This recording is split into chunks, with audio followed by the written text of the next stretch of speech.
The ravens came at twilight, black flecks against the bruised violet sky that lay heavy over Winterfell's towers. Their beat of wings was almost inaudible beneath the slow sigh of autumn wind through old weirwood leaves. But Eddard Stark felt the change in the air the instant before the first bird settled on the rookery's stone lip. Maester Luwin eased the small roll of leather from the bird's leg, squinting beneath the guttering torch. Ned waited, breath ghosting in the chill, wolf cloak unmoving on his shoulders. The parchment was dragonstone thick, bearing wax red as cooling embers, stamped with a three-headed dragon that seemed ready to writhe free of its seal. When Luwin's gray brows climbed in bewilderment, Ned took the missive. He broke the seal with a thumbnail, unrolled the letter, and read in silence while the ravens rustled. Outside, beyond slate roofs rimed in frost, Winterfell's yard lay quiet. Horses stabled, guards at ease, the soft howl of a lone direwolf cub threading through the gathering dark. Lord Eddard Stark, the missive began in a crisp, assured hand that he recognized from old memories of King's Landing councils. By now rumor and sorrow both will have reached you. Our realm is burning. The fires of rebellion consume riverlands and reach north on angry winds. Yet in history's scarred ledger, ashes often birth alliances no sword could ever hew. I write in pursuit of such a possibility. Meet me and let the North and the dragon breathe as one. For the sake of peace, for the sake of Lyanna, and for the babe who has not yet opened his eyes to the cruel sun. It was signed simply Rhaegar Targaryen. For a long while Ned neither spoke nor moved. The world around him was whisper still, as if the gods themselves had drawn breath. Lyanna's name ached behind his ribs like a wound torn fresh. Somewhere far beneath, in crypts where stone kings watched eternal, he could almost feel their presence. Brandon's fury, Ricard's stern pride, questions laid upon him by the dead. Your Grace! Luwin's voice cracked the quiet. What says the prince? Ned rolled the parchment tight again. He asks for a parley. Outside the rookery, Robb toddled across the yard, cheeks ruddy, chasing the direwolf pup that would one day be called Grey Wind. Catelyn laughed as she knelt to catch him, and the sound pricked Ned's heart with impossible tenderness. A parley with the Dragon Prince could mean surrender or salvation. It could mean the lives of his children or their doom. That night the heart tree wept sap thick as blood. Beneath its white-red canopy Ned knelt alone, hands in sodden earth, and asked the old gods for guidance. Wind keened through the branches. Leaves whispered secrets older than Valyria. Somewhere in their susurration, he heard a promise not of peace but of choice, that, regardless of fate, he must choose and abide the choosing. Snow fell on Moat Cailin 3 days later, when Ned rode south with 20 sworn swords and Ben-Jen at his side. The southern sky burned orange where war fires roared in the riverlands, but here the only fire was the breath of shaggy northern Garrens. On the causeway Ned found the prince's envoys, Ser Arthur Dayne, dawn sword at his hip, and Princess Elia herself, face pale within a crimson hood. Between them stood a maiden in blue, the Lady Lyanna, once thought stolen. Her eyes, gray as storm seas, met Ned's and filled with wordless plea. "Brother?" she breathed, and he swung down from his saddle to clasp her, feeling the gaunt ridges of her shoulders, the cold tremble in her limbs. War had gnawed her spirit, yet there was still a spark within. Ser Artur Baud. His Royal Highness awaits at the Tower of Joy. He promises safe conduct for all in your party. Safe conduct meant little once armies converged, but Ned saw no trap in the knight's solemn gaze. Dayne was a man of honor. If he pledged safe passage, he would sell blood and soul to keep it. They crossed dusty leagues where reeds cracked under frozen crust and the neck's watery stench clung to cloaks. Ben-Jen rode rearguard, watchful of every twitch among mossy trees. Once, the howl of distant wolves brought Lady Lyanna bolt upright in her saddle, tears shining, for she had always loved the songs of wolves. When the Tower of Joy, an old Dornish spire flanked by ragged crags, rose from the haze, Ned's heart hammered a pace fit to deafen. The last time he had stood before that pale stone, a sword had been in his hand, and 8 good men died upon the mountain slope. That future had not yet been born in this thread of time, but fate's knife hovered close enough to kiss. The entry hall smelled of lavender soap and open parchment. Rhaegar waited in a vacant solar, a slim figure robed in black jacquard, hair silver pale, eyes tired beyond his years. His hands rested palm down on a dust-coated map of Westeros. A carved onyx wolf lay coiled beside a ruby-eyed dragon, and Ned's breath caught. "Lord Stark," Rhaegar said, voice low but clear, "I beg pardon for the cloak of night that has shrouded truth.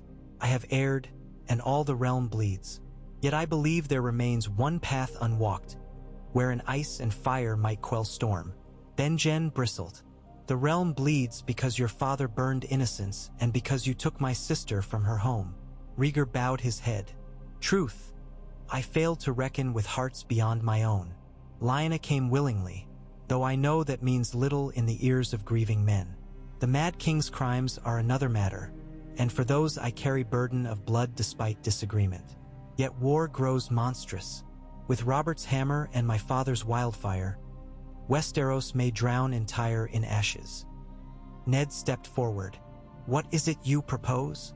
The prince laid a finger upon the map where Winterfell sat proud amid northern blankness. "A pact. That House Stark shall guard the realm's peace until my father can be removed from harm's reach. In exchange, you will hold the North in full autonomy, equal to the principalities of Dorne, with guarantees against southern levy. More, I would have your men beside me when I descend upon King's Landing, brothers in purpose, not in conquest." Lyanna, standing near the hearth, pressed a hand to her belly. Ned followed the gesture and understood with grave clarity. Life quickened beneath her heart. If Rhaegar fell, so too might the unborn child. Robert Baratheon's wrath would know no innocence. "Elia has consented," the prince added, voice hard soft. "The Red Keep will not abide polygamy sanctioned by septs or gods, but birthright may be secured otherwise. A fostering, your ward to my house and mine to yours. Our blood interwoven by ties stronger than steel." A hush claimed the solar. Flames crackled in the grate, casting twin shadows on wall tapestries. One slender as ice, the other writhed in tongues of fire. "Even should we align," Ned said, "Robert will not abate. He loved Lyanna. He loves the crown more." "I have no wish to slay Lord Robert," Rhaegar murmured. "Yet should he force my hand, I will meet him. Better we break this storm together, Stark, than drown apart. From the moment our mothers bore us, songs named you ice and me fire. How else does one temper Valyrian steel?" Outside, dawn crested the mountains, bleeding rose gold across bleak slopes. Ned paced the parapet while Lady Lyanna walked slow circles, fingers entwined with Elia's. The Dornish princess spoke softly of dragon eggs cradled in vaulted crypts, of maesters who whispered prophecy. "You trust him still," Ned said when his sister drifted close. Her gray gaze was calm. "Do you trust this path?" Lyanna turned her face to rising sun. "Rhaegar listens now. He sees what his father refuses, and he fears for our child, not his alone, but ours, the realms. If I can help end war before our babe is born into it, I will." Ned studied the world beyond ramparts. Flocks wheeling over stony valleys, clouds ribboned in crimson light. He thought of Brandon's hot temper, of Ricard's stern teaching, of Benjen's wary heart and Caitlyn's steady hands. He felt the weight of Winterfell, of duty etched upon every Stark bone back to the first king who knelt to no one but Winter. And he saw, too, the glint of a future where that duty might be honored not through blood spilled but through blood shared. At last he nodded. It was a nod that bent like sapling under wind yet refused to break. "I will sign your pact," Rhaegar exhaled as if freed from iron shackles. "Then let us seal it in the old way and the new." He drew forth a slender dagger of pale steel and offered it hilt first. Ned sliced the pad of his thumb, then Rhaegar did the same. They clasped hands. Blood mingled, bright red on gray glove. Lyanna stepped between them, pressing their joined hands over her womb. Elia set her palm above theirs, and Benjen followed, cold eyes glassy. No priests chanted, No maesters witnessed, only the gods of stone and sky, and the vows whispered in hearts. It was enough. News travels swifter than ravens when borne by fear. Robert sat in the smoky gloom of a storm-lashed camp 3 days' ride from stony September when a scout, mud-caked and trembling, recounted tales of Stark banners sighted northward riding south but flying no Baratheon stag. In Robert's great paw the wine flagon cracked. "Traitor?" he growled, but his blue eyes flickered with something older than wrath. Ned would not break faith. Jon Arryn, Lord of the Eyrie, leaned on gnarled oak staff. "He may believe he preserves it. If Lyanna lives and bears child by the prince, Ned would do anything to shield her." Steel rang as Robert's sword scraped free, reflecting lightning. "Then I will shatter the dragon's head myself, before Stark hopes turn the realm to madness." Yet war is seldom horse and hammer alone, and new whispers followed Robert's march. That the dragon prince sought not conquest but the king's deposition, that he rode with northern wolves to seize the city and cool wildfire before it could swallow 500,000 souls. Small folk prayed to gods new and old that such rumor be true. Lords weighed coin of allegiance, and many a bannerman paused, hand hovering over oath. In King's Landing, the Mad King laughed as pyromancers stacked emerald vials beneath sept and stable. Word reached him of Stark and Targaryen parley, and his laughter coiled into shrieks. He named his own son a traitor and sent ravens carved of iron to call loyalists home. But iron birds cannot mend shattered minds. They merely carry the clamor of doom on rust-edged wings. Autumn's heart unfurled in the riverlands when the pact bore its first sword blood. At Maidenpool, northern outriders under Lord Howland Reed clashed with Stormlander scouts. Rather than slaughter kinsmen of the realm, Reed offered truce and envoy.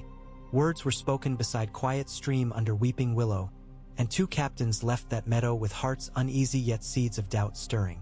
By harvest's waning moon, half the reach murmured of dragons whose breath cooled rather than burned, of wolves shielding children from fire. When Prince Rhaegar crossed the Trident, he did so not in shining armor of rubies but in plain leather, white cloak bound at the throat by a single dire wolf pin. At his side rode Eddard Stark beneath banner of gray on white. Across the field, Robert Baratheon hefted warhammer. Rain sheeted his mail, thunder echoing inside the hollows of his helm. His host outnumbered the prince's spent forces 3-1. He raised a gauntlet, called for Ned by name, and the riverlands held breath. Ned spurred out alone, cloak streaming like frozen fog. Robert met him midspan of the ford, hooves kicking slate-blue water. "Tell me you have not turned traitor," Robert shouted above wind. "Tell me you fight a dragon, not stand beside one." "I fight for the realm," Ned answered, voice steady. "As do you, but the realm's sickness sits the Iron Throne, not across from us. Rhaegar would see his father removed. Stand with us, brother, and end this." Robert's laugh was bitter thunder. "End it? When dragon seed grows in your sister's belly, spare me songs of peace. You've been bewitched." "No witchcraft," Ned said. "Only truth, and the babe is your blood too.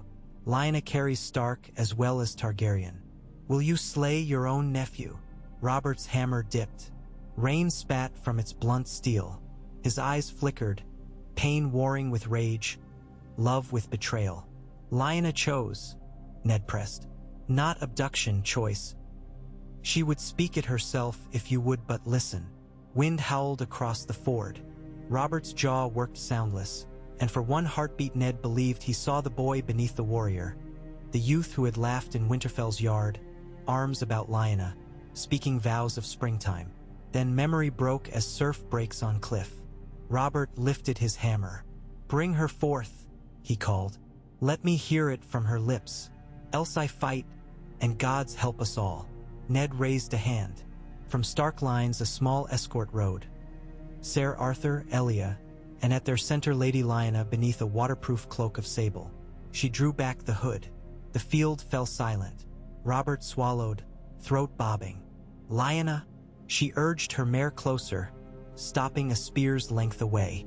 "Robert, I am alive and I bear life. I loved the songs you sang, Yet crowns and flowers change where hearts are steered. War will destroy everything. Stand aside, end this madness. For a moment Robert was statuesque, held by her gaze. But grief is a blade honed by denial, and denial finds comfort in wrath. "He bewitched you," Robert whispered. "I see it, dragon sorcery." Lynna's eyes brimmed. "No sorcery." Robert's roar drowned her.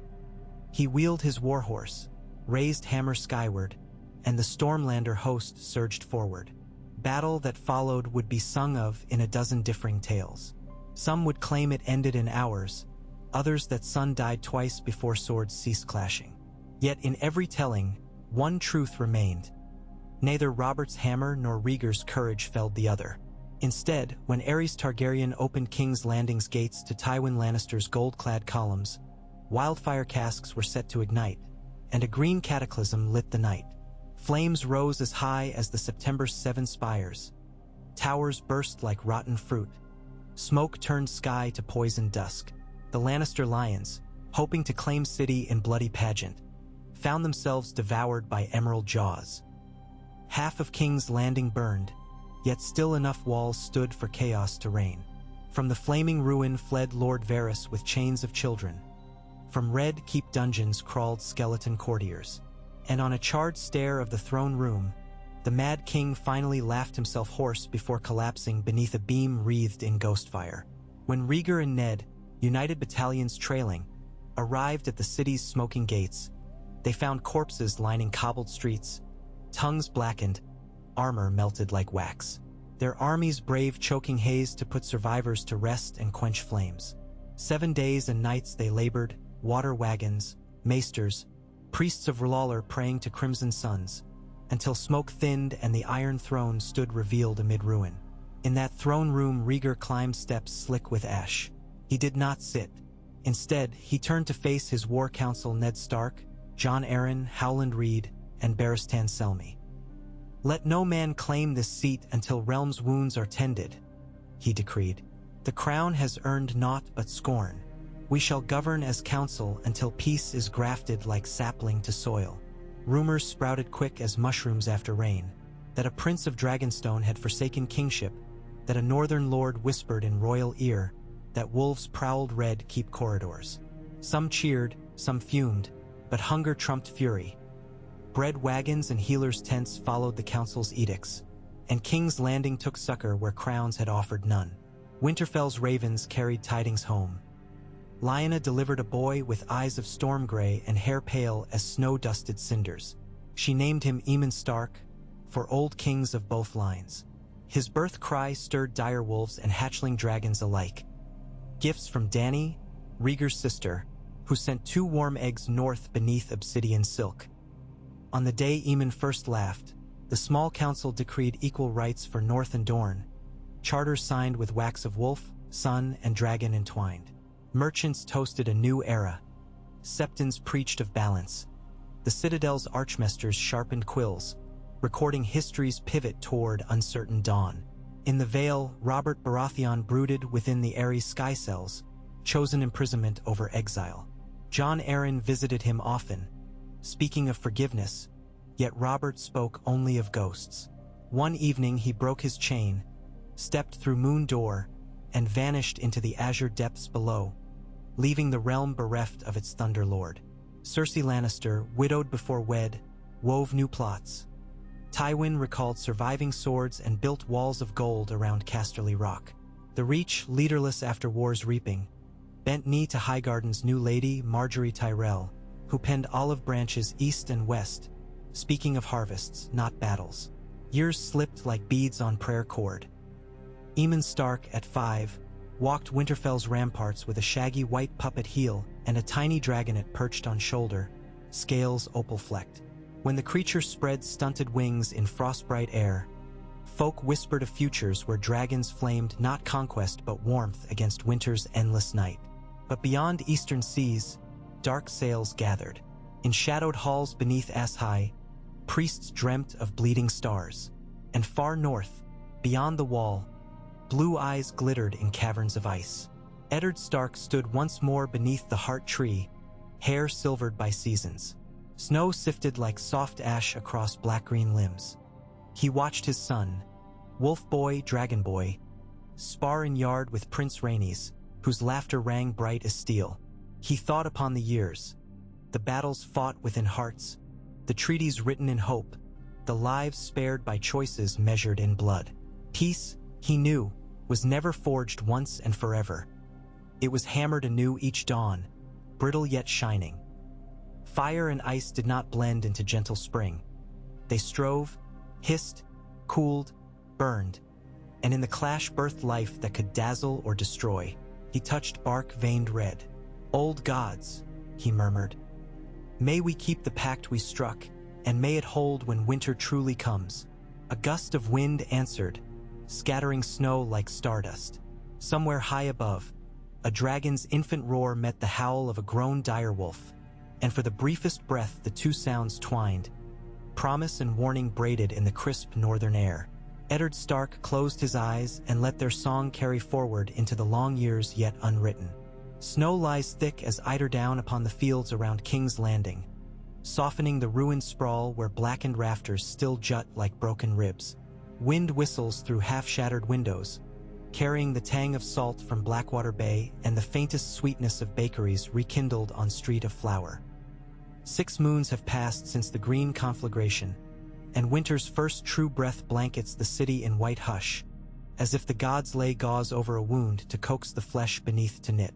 Within the Tower of the Hand, its upper floors repaired with stout pine beams imported from the tall woods of the north, Eddard Stark keeps a vigil that feels equal parts stewardship and exile. He rises before first light, reviews supply manifests inked in a dozen cautious hands, then walks the lower wards in plain will cloak to speak with masons, ailers, tanners, and the motley newcomers drawn by rumor of honest coin. Some call him the quiet wolf, others still whisper traitor. Ned answers neither murmur. Stone by stone, day by day, he tries to rebuild what swords and sorcery sundered. Today the dawn sky glimmers pewter as Ned sets quill to parchment, scratching a letter bound for Lord Manderley in White Harbor, requesting barley shipments and offering remission on harbor levies for any who sail north to gather them. Mid-sentence, a rap at the door interrupts. Jory Castle enters, helm tucked beneath arm, face pinched with wary curiosity. "My lord," Jory says, "there's a woman in the yard claims to be from the Gift. Says she's got news of wildling raids worse than any in living memory." Ned sets quill aside. The Gift lies south of the wall, swath once ceded to the Night's Watch for pasture and timber. If raiders slip so far, winter's edge grows serrated. "Bring her," he orders. His words carry the weight of winter wood. Solid, unembellished, unbreaking. Moments later, a thin woman cloaked in patched sealskin kneels upon Tywin Lannister's discarded rushes, head bowed. Her cheeks are wind-burned raw, but her eyes still hold the glint of northern starfields. "I am Arna of Long Barrow, Emlord," she says. "My kin farm near Queen's Crown, or did. Something terrible moves beyond the shivering sea. Dead things walk, flesh stiff with frost, eyes blue like frostfire. They took my boy, and he screamed not once." Ned feels the cold coil root through ribs. Tales of white shadows have haunted hearthside stories, yet never in his years on the wall's southern shadow had any ranger returned claiming truth. But rangers now are few. Many were slain in the civil fires, and ravens from Castle Black grow scarce. He thanks Arna, sends her to the kitchens for hot stew and new boots, then pens another letter, this one to Benjen Stark, still a first ranger though far displaced by war's neglect. He urges haste, begs report, and seals the missive with soft gray wax stamped by Direwolf. "Ice bones stir," Ned thinks, "and we bicker over crowns." The red keeps council chamber no longer reeks of lies and perfume.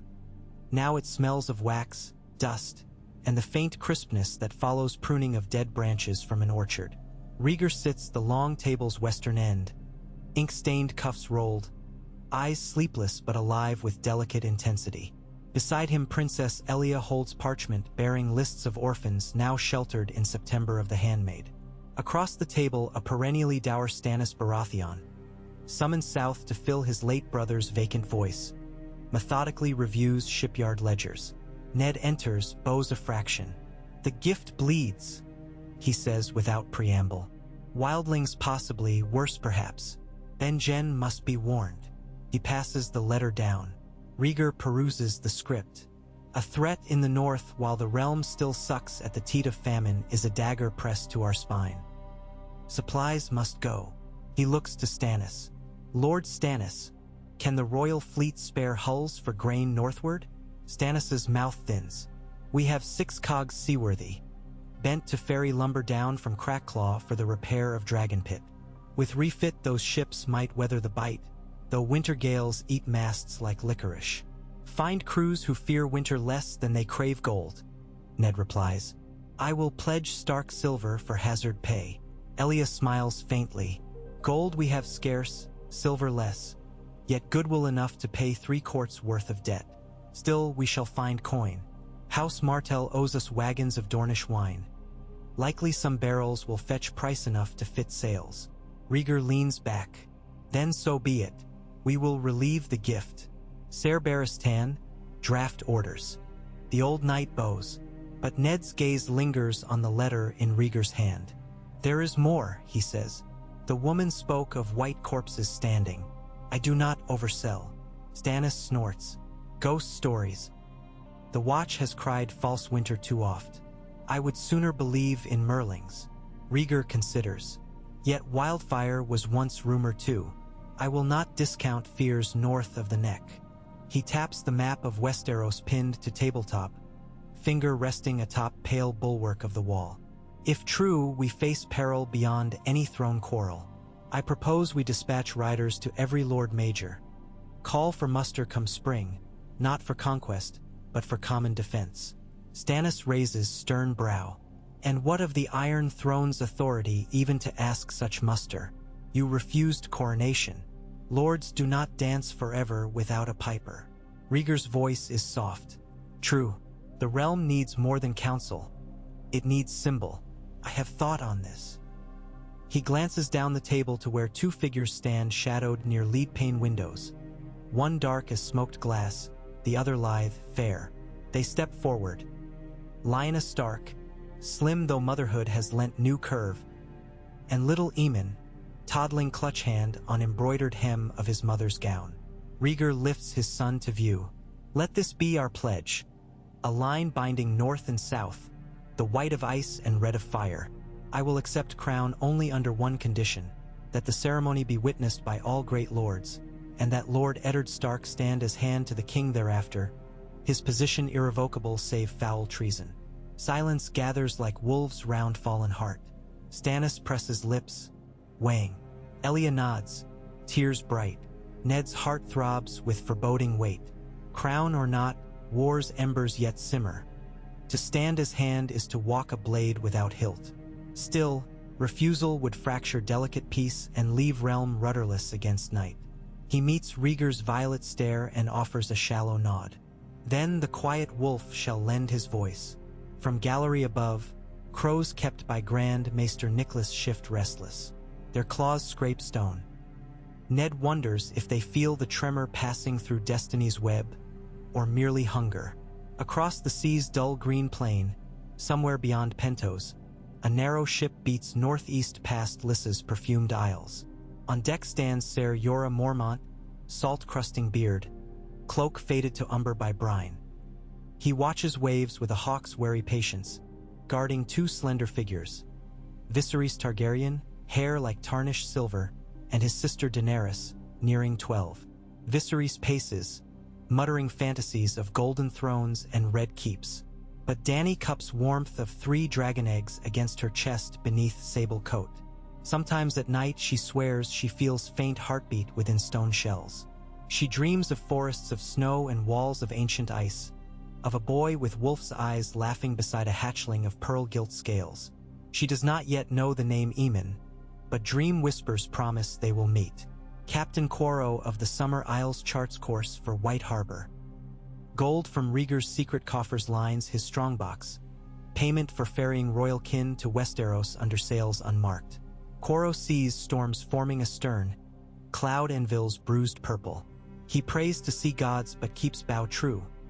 Rumor says the rightful dragon begs audience with council of wolves. Strange days when Summer Islander must show northerners the sun's child.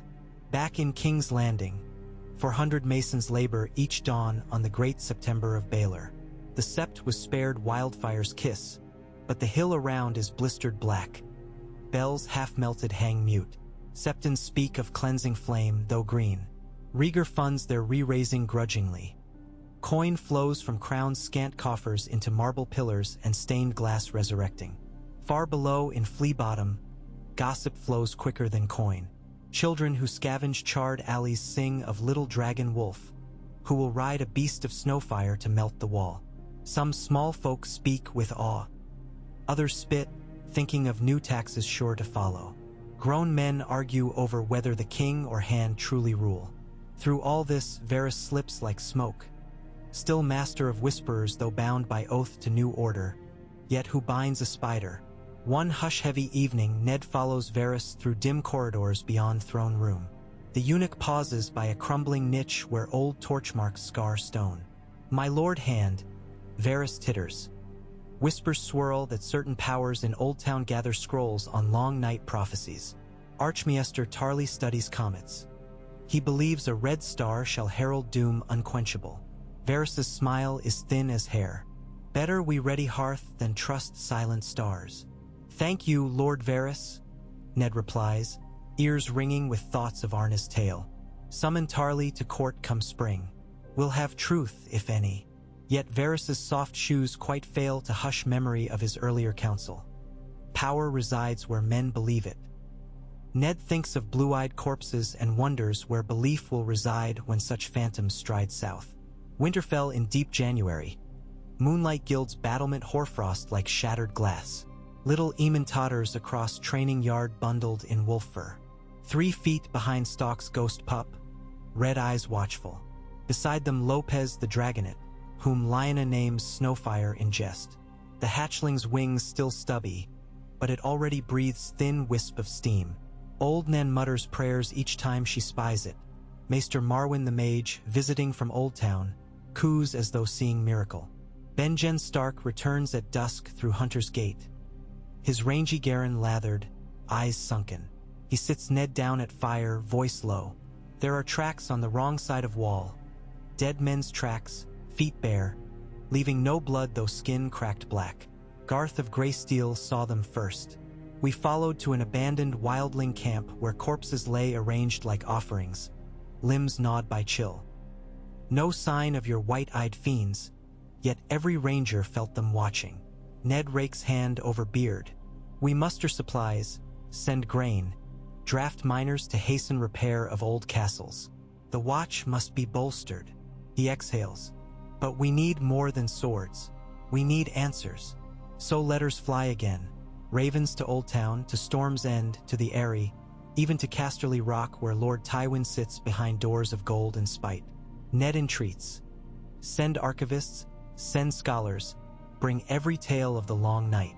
Some lords scoff, some recall songs told by nursemaids. A few, like Brynden Tully the Blackfish, pledge bow and brain.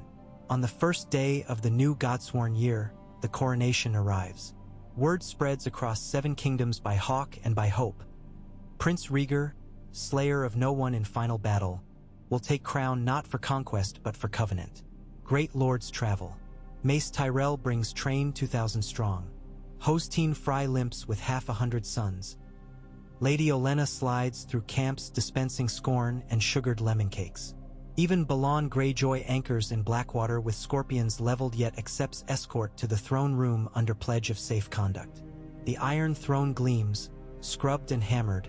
Scorched barbs cut away by smiths under Ned's order to lessen chance of some overeager courtier bleeding to death mid-audience. Still, enough blades remain to remind all of cost.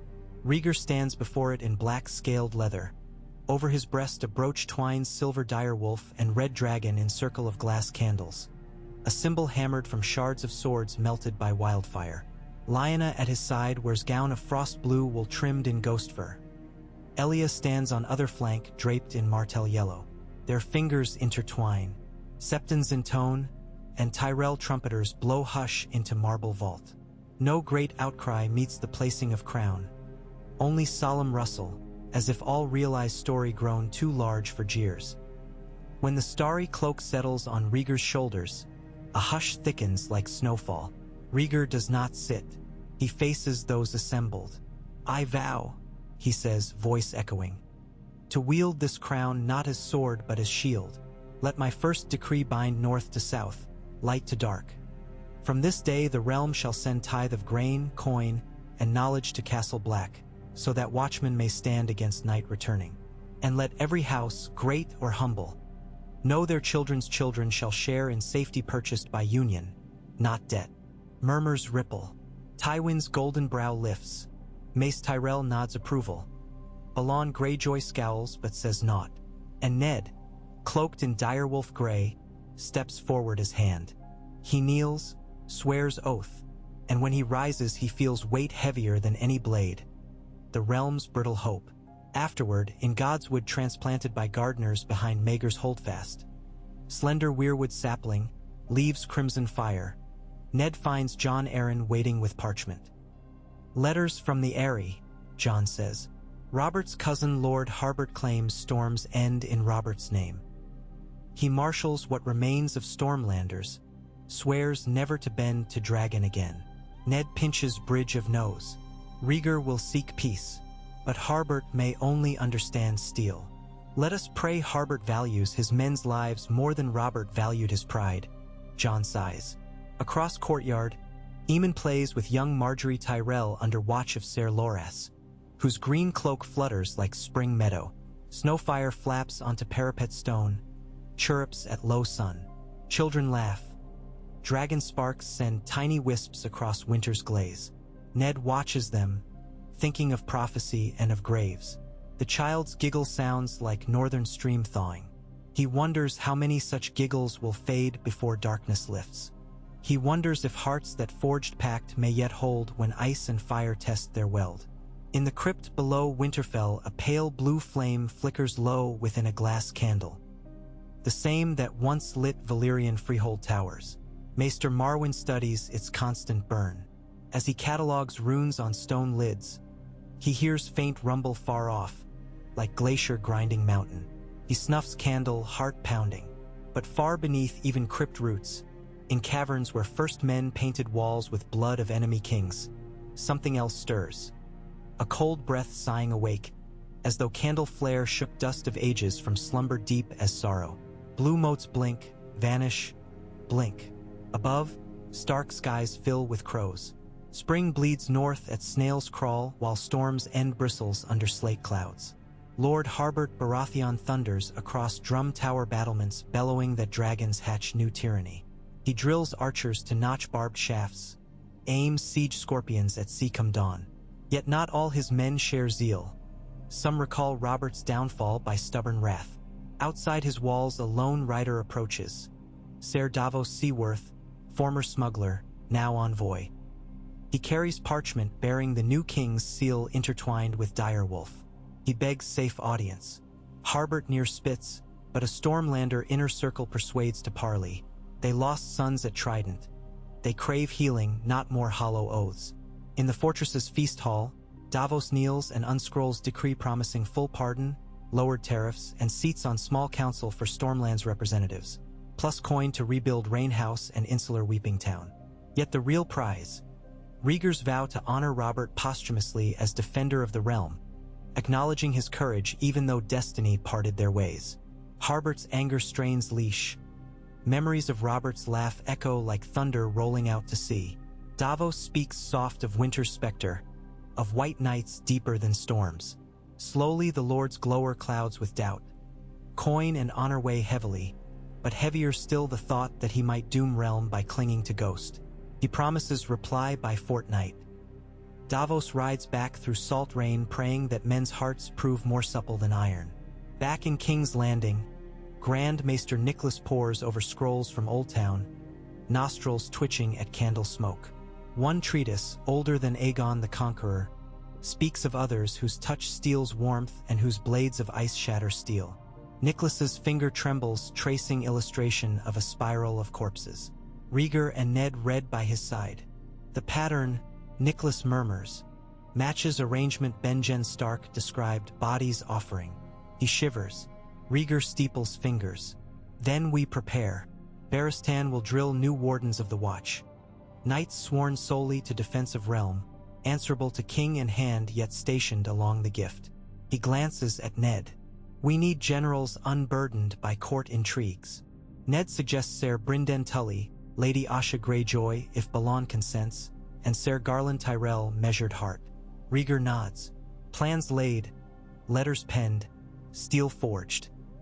Through windows of Maester's tower snowfire circles, leaving contrail of glitter frost. The dragon is now length of mastiff, wings strong enough to carry Aemon a few feet off courtyard stone under strict watch. Some in city fear the beast, others flock to glimpse living legend.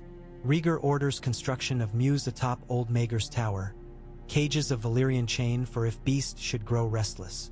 Within weeks, rumors leak across narrow sea. Dragons hatch anew. In Karth, warlocks gather indigo shade. In Volantis, red priests light obsidian braziers, chanting of Azor Ahai come again.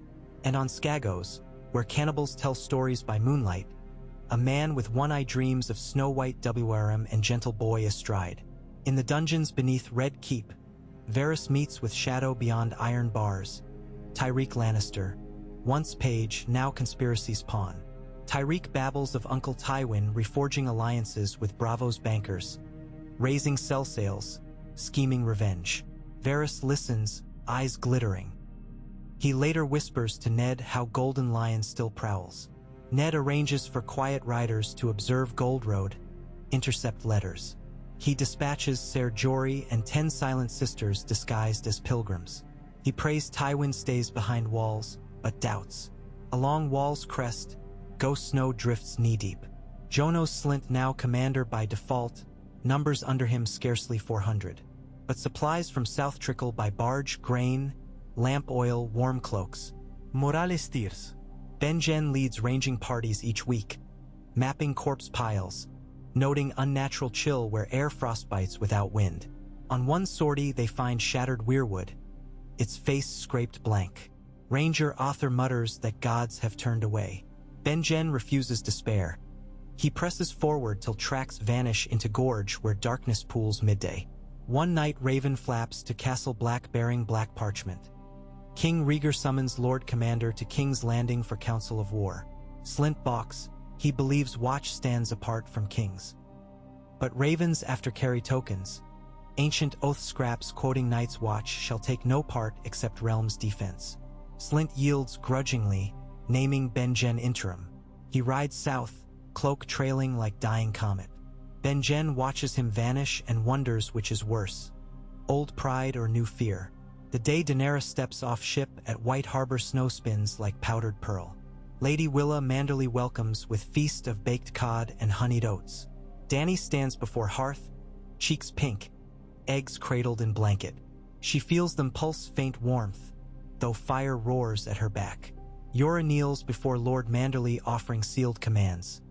Escort princess and prince to King's Landing when roads thaw.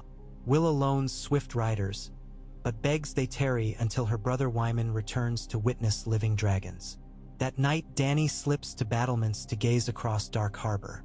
Storm lanterns bob on masts, milk water chugs between pilings. She turns eggs in hands, whispering names. Snowfire's sister? Sunfire? Sky Song? She wonders if they will hatch too, or if only northern chill birthed flame. Below in Great Hall, singers strum ballads of lost Valyria. Viserys drinks spiced wine, boasting he will reclaim father's throne from brother usurper. Manderly men exchange uneasy looks. Yora stands watchful, remembering exile's price if prince offends Northmen. But Manderly's Maester scribbles note for Ned. Dragon whelp arrived safe. Brother full of bile. Recommend caution but not chains. Raven flies a T-dawn. At the Eyrie, Septon Barth computes lunar cycles. He notes a red comet due 2 years hence, omen perhaps. He dispatches scroll to Maester Nicholas, who cross-references prophecy with scroll from Ashai speaking of bleeding star above smoke. Patterns swirl dizzy. Ned reads and feels weight of sky itself. Rhaegar calls conclave, war council of the dawn. Lords gather again. Edmure Tully, Garland Tyrell, Doran Martell. His gout eased by ship travel's hum. Even Balon Greyjoy's daughter Asha bearing father's grudging respects. They meet in Dragonpit's shadow, where rubble still smolders. Aemon plays chase among pewter dragon skulls while adults plot lines across maps. Garrisons at Last Hearth, supply caches at Deepwood, beacon pyres along Neck. Lady Asha suggests longships along Shivering Sea to flank any foe circumventing wall by water. Ned nods. Cunning flows not solely in men. When meeting adjourns, Rhaegar walks alone among skulls. He rests hand on Balerian's fallen jaw. Ancient might, he murmurs. Yet even this burned in time. Ned joins him. We build anew, Ned says. Stronger, we hope. Rhaegar's eyes shine violet flame. And if we fail? Ned looks at his hand, calloused, scarred. Then we fail doing duty. Nothing else matters. Rhaegar smiles thin. Ice to my fire indeed.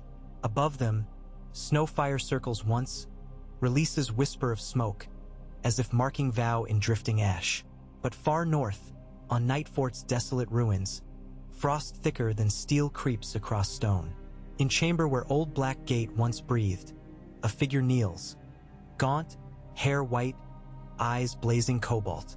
Around his shoulders hang shards of shattered weirwood bark like armor. He raises arms, and from darkness shuffle silhouettes. Men and women, children, all dead yet walking, their eyes twin suns of bitter cold. They kneel as one. The figure lifts chunk of obsidian. Ice cracks, revealing worm of star-blue serpentine writhing. He presses stone to his own chest. Skin glows icy. Wind moans. Outside Nightfort courtyard, ghosts of wolves howl high. Snow swirls into vast spiral. Far distant, in crypts of Winterfell, glass candle flickers blue anew. Maester Marwyn wakes from troubled dream of wall of living night and whispers. The song begins. Weeks later, high atop White Tower of Old Town, Archmaester Tarly finally discerns pattern of comets approach mapping with faint aurora glimpsed north. He pens treatise concluding Red Star will bleed soon. When it does, Azor Ahai reborn shall fight darkness with light. He sends copy by swift Raven to King's Landing. Raven never arrives, caught by storm over Sunset Sea, dashed on cliffs of Fair Isle. Its corpse is found by fisherfolk, scroll lost to surf. Thus prophecy lingers half-told. 5,000 words pass like dream, yet story only gathers breath. In royal library scribes count pages, stack parchment high as hotter, still quills scratch. Snow continues to fall, ever thicker, covering crown and beggar alike with hoary equality. Northmen say it is earliest deep winter in 4 generations. On steps of Norvo's shepherds report sky shivering green. In E.T., bright-eyed priests burn silks, chanting of pale serpent come west. And in King's Landing, in a nursery lit by dragon-forged brazier, Aemon Stark Targaryen reaches out chubby hand toward Snowfire's muzzle. Flame dances in WRM's nostrils, casting golden light on boy's gray-violet eyes. Outside window, first star of evening appears, a single red spark against darkling canvas. Lyanna enters, lifts her son, presses him close. She hears faint heartbeat beyond his, as though world itself drums warning. She sings lullaby of the north, soft as snowfall. Yet words catch in throat, because tune now entwines with Valyrian cadence Rhaegar taught her beneath Tower of Joy. 2 songs, ice and fire, merging into one haunting promise. Winter in my heart, summer in my soul. When night is darkest deep, let dragons' embers glow. Beyond red keep walls, lanterns bloom, soldiers patrol, bakers knead, and courtiers conspire. But high overhead, a raven circles thrice, then wings north, bearing letter sealed by direwolf and dragon intertwined. Orders for war, hope for peace, and a plea written in Ned Stark's steady hand. Gather your courage, my brothers, for the night grows cold, and we are all they have. The raven beats into blizzard's maw, feathers rhymed. carrying message fragile as breath. It speeds toward wall where frost-armored dead begin their march, and beyond where destinies for 1,000 years asleep wake hungry. The quiet wolf watches from battlement until bird is lost to swirling white, and he wonders what songs men will sing when ice and fire at last meet not as pact but as storm. The raven clawed through sleet like a scrap of living ink, feathers edged in frost, until its wings stuttered over Castle Black's courtyard. Benjen Stark had been drilling raw recruits, crofter sons and poachers newly lured by crown coin, and the hammer clang of practice blades rang thin in the frigid air.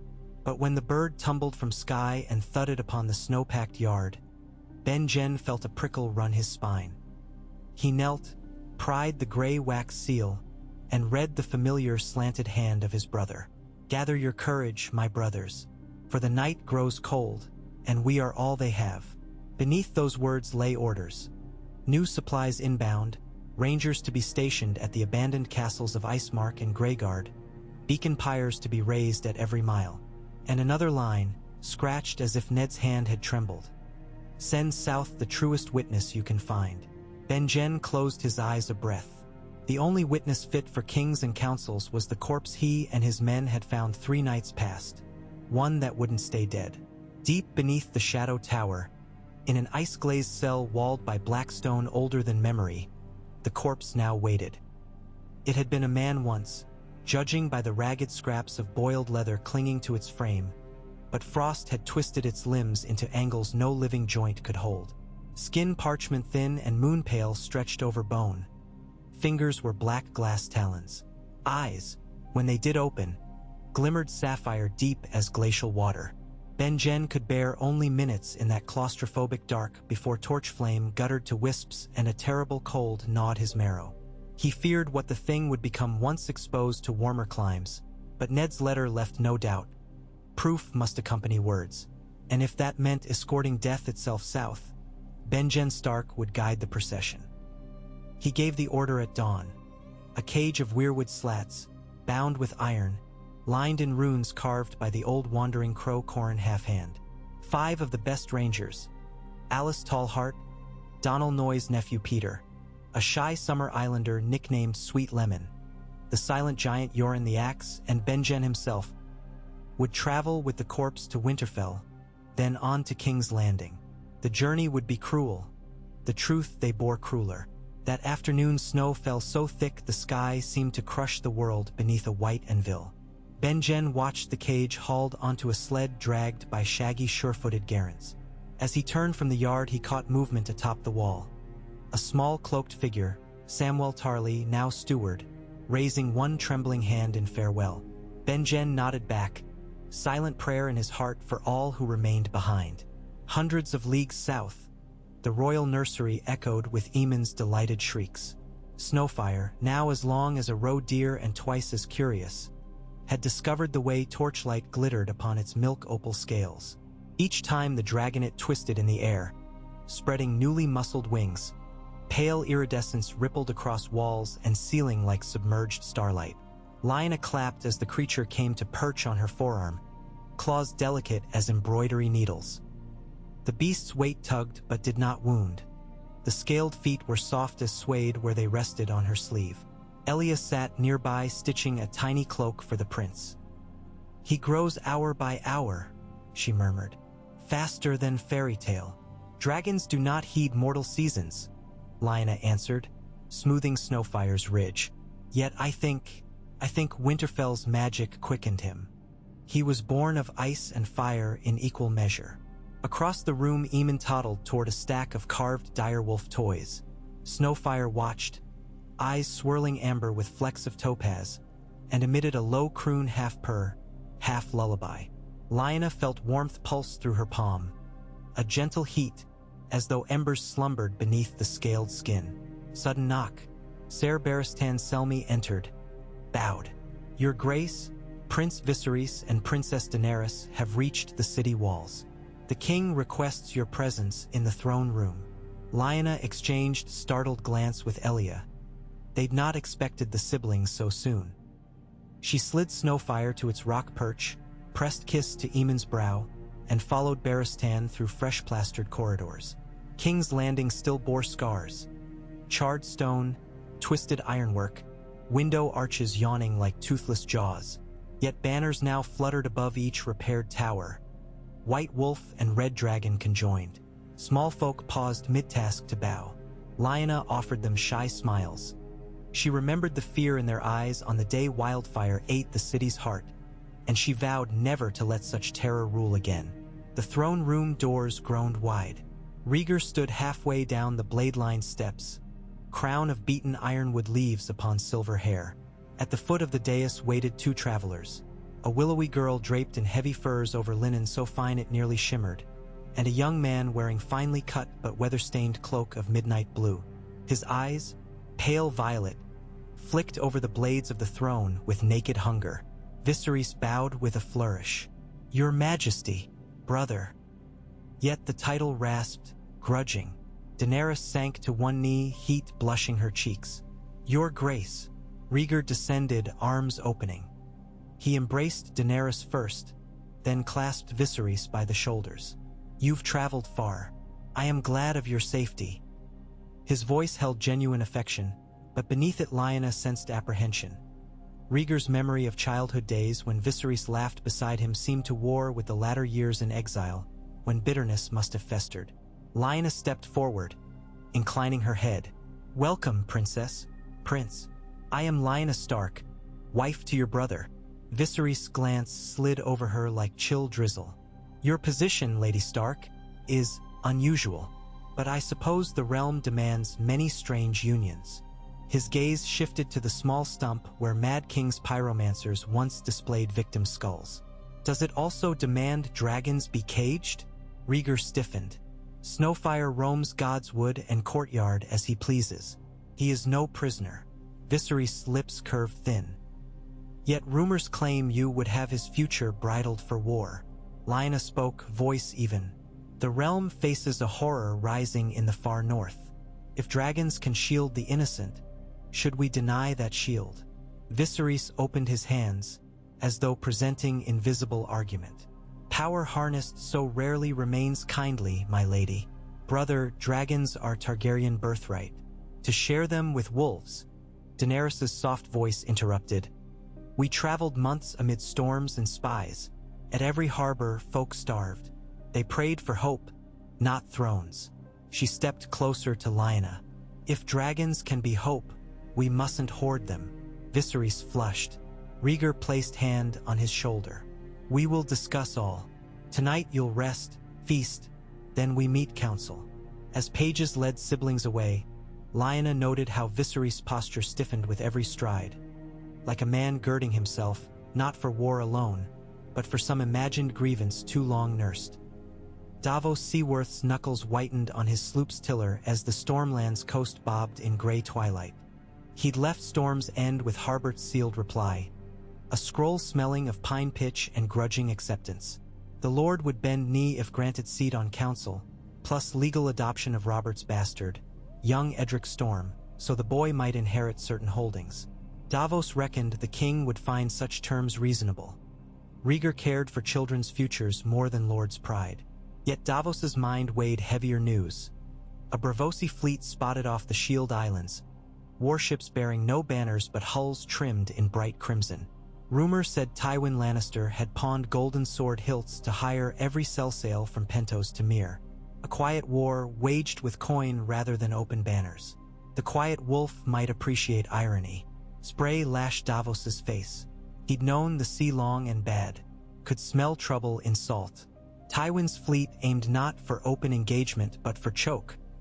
Trade lanes, grain convoys, perhaps even the royal relief ships bound north. Without grain, watchmen and small folk would starve. Starvation bred revolt. Revolt toppled crowns. Gold was subtle steel.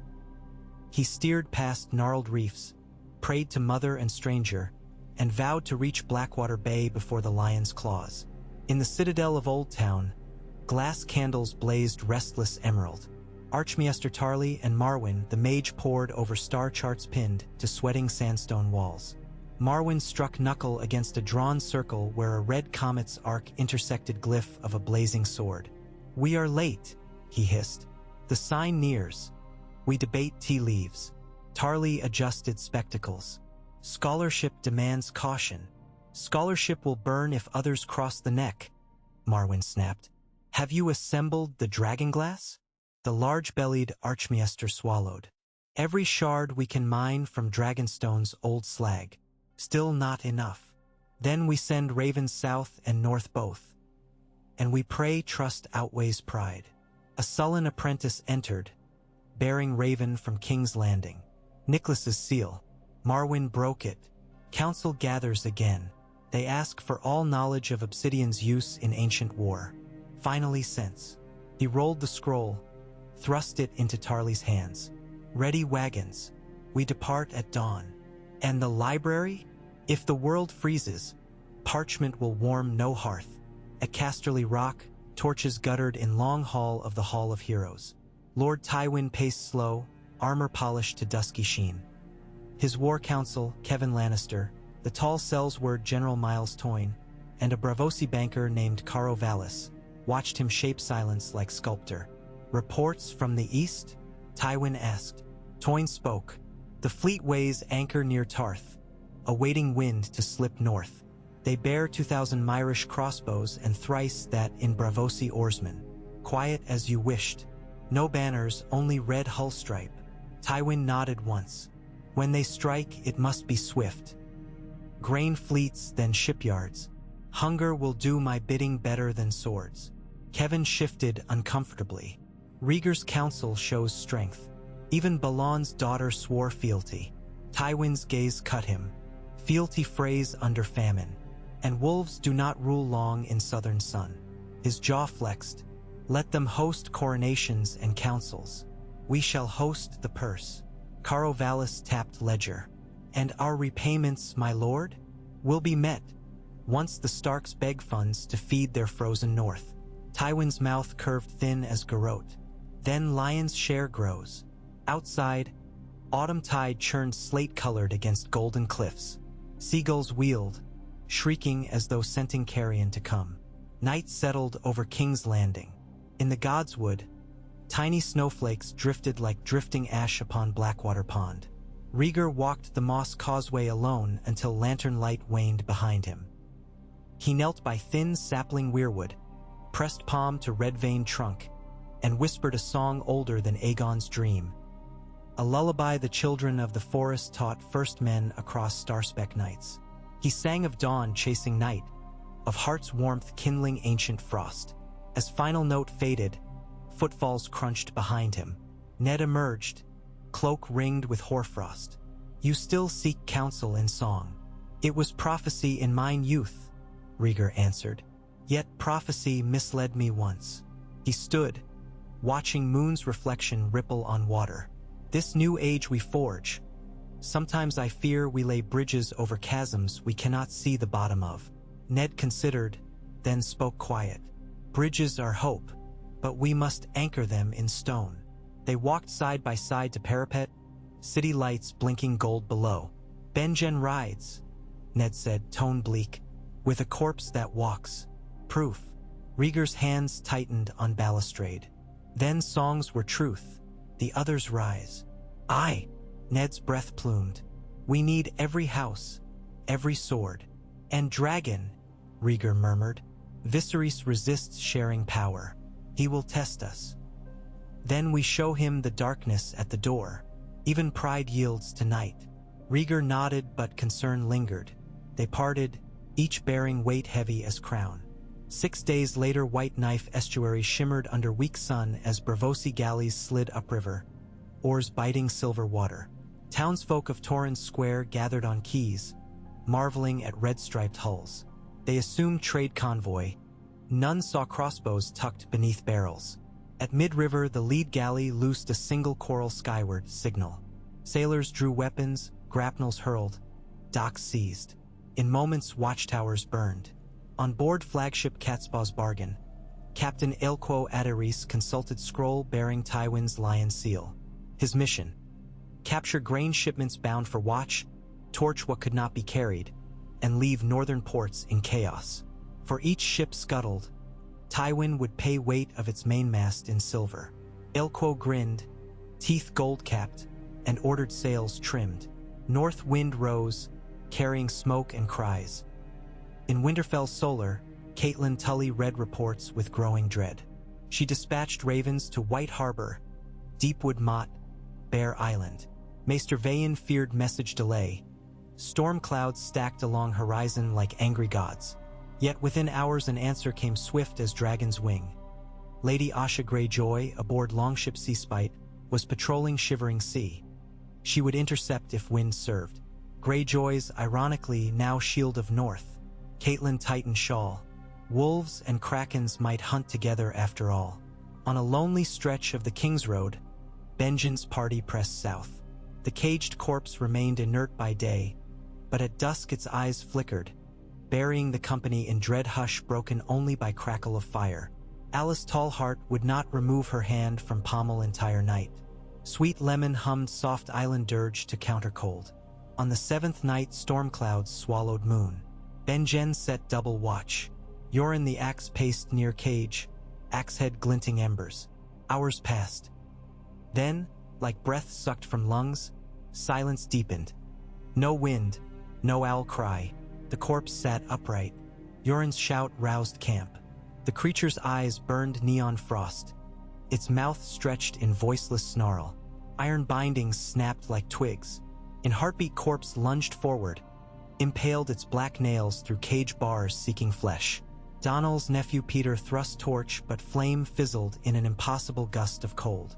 Alice Tallheart slammed dragonglass dagger, gift from Bran's stockpile, through wooden gap. Blade pierced corpse's chest with sound of glass meeting stone. For instant it froze, eyes shuddering.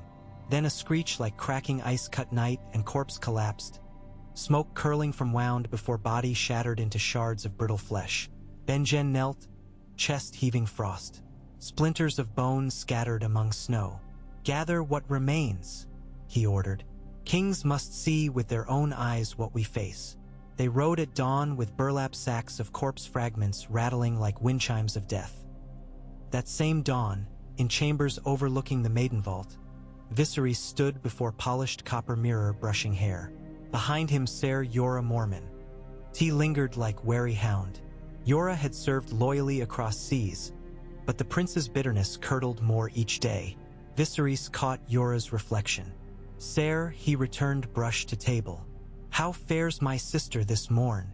"She prays with Lyanna's septa," Jorah replied. Viserys sniffed. "She's bewitched by northern wolves, forgetting Valyrian blood." He paced. "Brother means to tame dragons, but dragons answer only dragon lords." He opened casket revealing 3 smooth eggs, one green veined in gold, one cream swirled with orange, one jet flecked crimson. They glowed faint, warm. Viserys' voice dropped silk thin. "We sail east again. Volantis Magisters crave dragons. They will supply armies, ships. I reclaim heritage." Jorah stiffened. "Your grace, your brother would share rule. Hard times demand unity." "Unity? With Starks?" Viserys laughed brittle. "No. Fire stands alone." He snapped casket shut. "Prepare horses. Nightfall." Jorah bowed, but his eyes flicked to door. He knew duty to the king, yet old oaths of exile's loyalty weighed heavy. He must choose. Meanwhile, north of the Neck, Asha Greyjoy's fleet cut through slate waves. Lookout hailed sails to leeward, Braavosi galleys dragging prize cogs laden with grain. Asha flashed grin. Loose black-striped banners. The Kraken's flag stood no longer for raider but ally. She ordered oarsmen to half-stroke until twilight cloaked approach. Then, quick as shark pack, longships converged, grapnels flying. Braavosi crews shrieked warning, but iron-born boarders surged. Axes gleaming, battle cries mixing with hiss of Myrish bolts. Asha stormed flagship's deck, blades whirling. Captain Aelquo parried, gold teeth flashing, but Asha kicked him across gunwale into sea, chainmail dragging him under. When smoke cleared, 3 Braavosi ships burned, 2 captured. Grain cogs freed, crews cheered. Asha stood at prow, salt spray like stardust on her braids, and raised horn. "For the north!" she shouted. A cheer rose, strange yet fierce from iron-born throats. War changed tides. She dispatched Raven to Winterfell. Grain secured. Enemy fleet broken. Send Ale. Back in capital, Davos reached Black Soot Keys to find city abuzz. Viserys missing, dragon eggs gone, Yora fled. Rumor claimed gold cloaks glimpsed them riding south across Blackwater Rush. Ned met Davos at Tower of Hand Stair. The Onion Knight delivered Storm's end reply and news of Tywin's fleet. "We have two fires," Ned muttered. "Brothers Prodigal Prince and Lion's Claws." Rhaegar convened urgent council. Doran Martell arrived with gouty limp, sighed. "My sister's husband always wants to trust blood. Yet some blood scalds." Lyanna, pale, spoke. "He steals dragons. Tywin steals bread. Which threat first?" Stannis clenched jaw. "Fleet we can meet with ships from Driftmark and Arbor. Dragons, from rumor they remain unhatched. Yet if they hatch in wrong hands..." Rhaegar rubbed temples. "We divide. Lord Stannis sails to meet Redwine fleet, secure coasts. Ned will ride after Viserys with select guard. I remain to hold council, welcome Archmesters. We cannot lose either bread or fire." "Allow me," Elia said softly. "Viserys trusts me still. Let me ride." Rhaegar shook head. "Too dangerous." But Lyanna placed hand on Elia's. "We ride together. Viserys cannot deny two sisters." Ned, Frau Ned. "You ride nowhere, my lady." Lyanna met his gaze with Northwinter steel. "I carried a pact when men fought dragons. I will carry reason now." She turned to Rhaegar. "Our son will remain safe behind walls. We shall return." Rhaegar saw unflinching determination. He yielded. "Take Ser Barristan, 10 of the Kingsguard, and Ser Davos for navigation. Go swift." 3 nights later they spurred south along Rose Road. Barristan wore plain mail, visor raised. Davos led at front, cloak inked by rain. Elia carried satchel of figs, Viserys' childhood favorite. Lyanna rode with Snowfire circling overhead, scales catching moon glint like icy sparks. They tracked hoofprints through muddy ruts, followed rumors of silver-haired youth with Sel's words bound for Storm's Road. At a near Bitterbridge they found first trace. A broken lute, charred, tossed into hearth and half-burnt. The innkeep said the princess wept when her brother burned the minstrel's instrument. Claiming songs slowed their pace. Lyanna's jaw tightened. Viserys' phrase. They pressed on. In the Frostfangs, pale winds blew dust of stars across icy slopes. Far below Golden Tooth, 1,000 Lannister men drilled under banner of crimson. Yet above, among jagged peaks, the dead gathered. The White Walker from Nightfort extended hand toward others arriving through swirling snow. Figures armored in obsidian plates laced by veins of cerulean frost. They surveyed valley where humanity bickered, unconcerned. Then one raised spear of crystal and pointed south. Snow whirled into needle storm, and from frozen shadows stepped beasts. Giant bears glazed with ice, elk whose antlers dripped icicles like razors. The walker's silent command loosed them northward toward foothills. Flesh and soul would feed new army. The long night drew hungry. Benjen's party crossed Last River where ice floes crashed. Near Queen's Crown they met Manderly spearmen escorting grain wagons and word of Asha's victory. Spirits lifted, they raced on. At Moat Cailin Ned awaited with 50 mounted wolf guards. He embraced his brother, grim smile faltering as sacks of corpse shards spilled at his feet. "My gods," Ned breathed. Even broken, the pieces emanated chill vapor. He crouched, finger hovering an inch above. Cold seeped up as though emptiness itself bled. "Dragonglass stopped it," Benjen said. "Barely. We ride to the king." Ned motioned servants to seal fragments in ironwood chest. "The realm will believe when they feel this frost." He looked at Benjen, saw exhaustion etched deep. "You did well." Benjen shook head. "Not enough until wall stands with armies at its foot." Ned clasped shoulder. "Then we build that wall of men."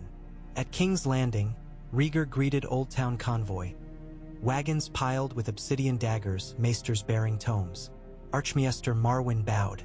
"Fire in ice, ice and fire. The war you fight now has no lords.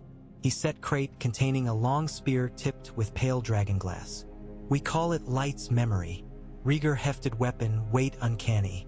May it pierce darkness. Later, in council chamber, Benjen's chest was placed upon oaken table. Lords gathered Tyrell, Martell, Arryn, Greyjoy, even a reluctant Yohn Royce for Vale. Rhaegar bruidlid. Frost smoke coiled, candles guttered blue.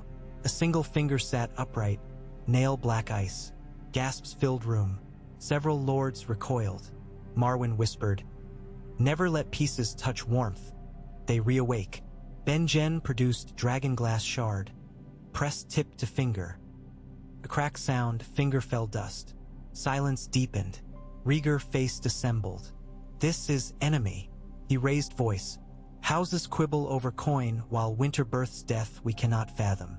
Swear now to join banners or stand aside and be swept to legend's grave." Silence broke in murmur. Then Lord Garland Tyrell knelt. "The reach stands." Doran Martell nodded, gouty knee steady. Dorne as well. Balon's daughter crossed arms.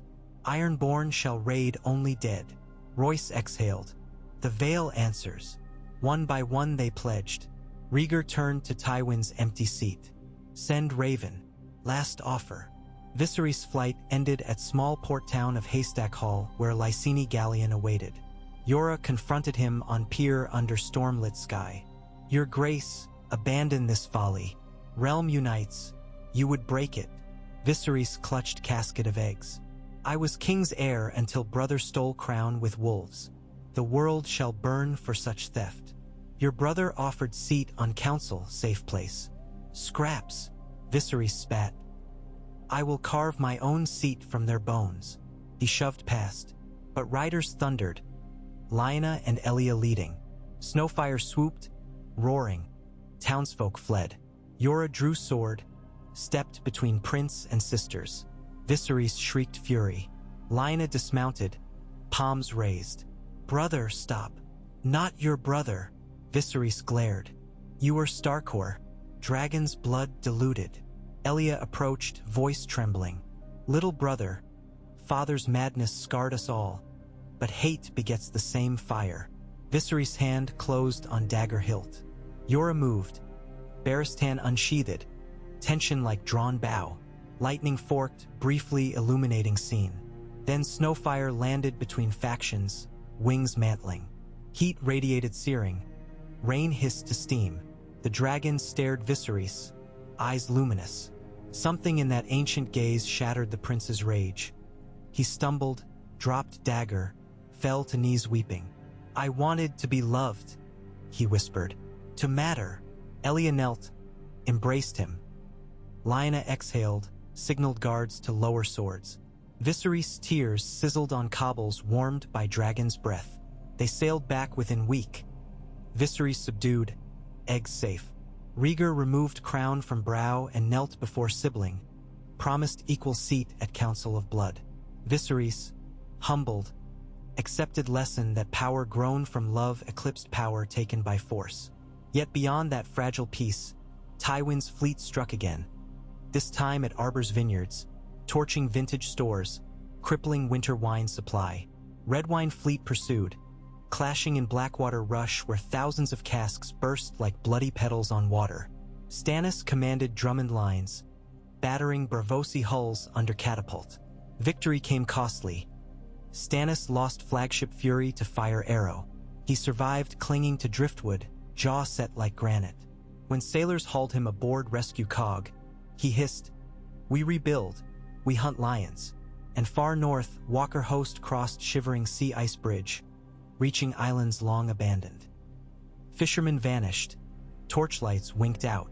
The first skirmish with Night's Watch scouts left 3 rangers dead and 2 turned. Eyes blue, voices silent. Ravens soared. War of living and dead begun. In Citadel Tower, Marwyn decoded ancient carving.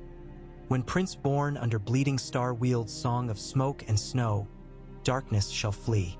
He pondered Snowfire's birth, Aemon's mixed eyes, red comets approach. Song of smoke and snow, a dragon of ice fire. He closed tome, heart hammering. Dawn's hope perched in nursery unaware. Winter deepened. Armies mustered at the neck. Lannister forces tested Riverrun's borders, but Edmure held. Tywin received final raven.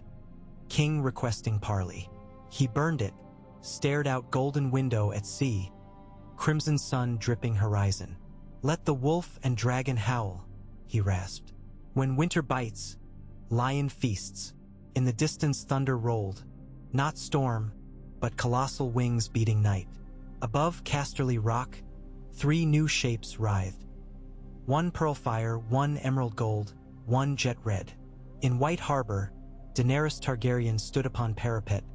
Eggs cracked at her feet, dragons newborn screeching to star-streaked sky. She smiled through tears. Hope answers. Across realm, people looked up as roaring echoed. Some prayed, some fled, some knelt. Children pointed. And on Wall's height, Benjen watched northern lights shimmer blood scarlet, felt dread yet glimmer of salvation. He whispered, "Ride, little dragons, ride fast." Snow whirled. Below, blue eyes glared. The war of dawn and night spread wings.